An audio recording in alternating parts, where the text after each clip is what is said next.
Како што доликува на овакви пригоди, интервенирано и во растојанието од подлогата, кое заедно со електричниот погон на сите тркала му овозможува вистински теренски способности, што е реткост во класата.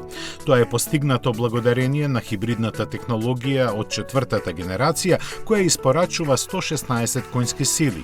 Пакетот го заокружуваат безстепената трансмисија и литиум-ионските батерии.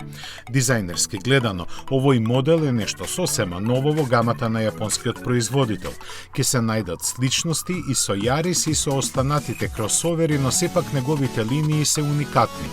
За жал, малку конзервативно воздржани, барем во споредба со поголемиот CHR. Слично е пристапено и во внатрешноста, каде приоритет е даден на практичноста. Затоа таму ќе сретнеме многу трендовски технологии и функционални решенија. Например, деливата задна клупа во сооднос 40-20-40 и отворањето на задната врата со мафтање на ногата под браникот.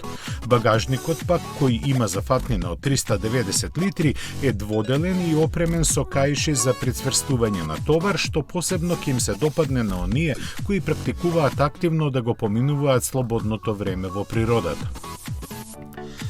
Toyota Yaris Cross за Европа ќе се произведува во Франција, од каде од средината на идната година се очекува да излегуваат годишно по 150.000 примероци. Цените засега не се споменуваат, но реално треба да се очекува да стартуваат од околу 20.000 евра. Пред тоа ќе биде понуден на јапонскиот пазар, каде ќе биде на располагање со 80 конски бензински мотор без хибридна поддршка, спарен со мануелен менувач.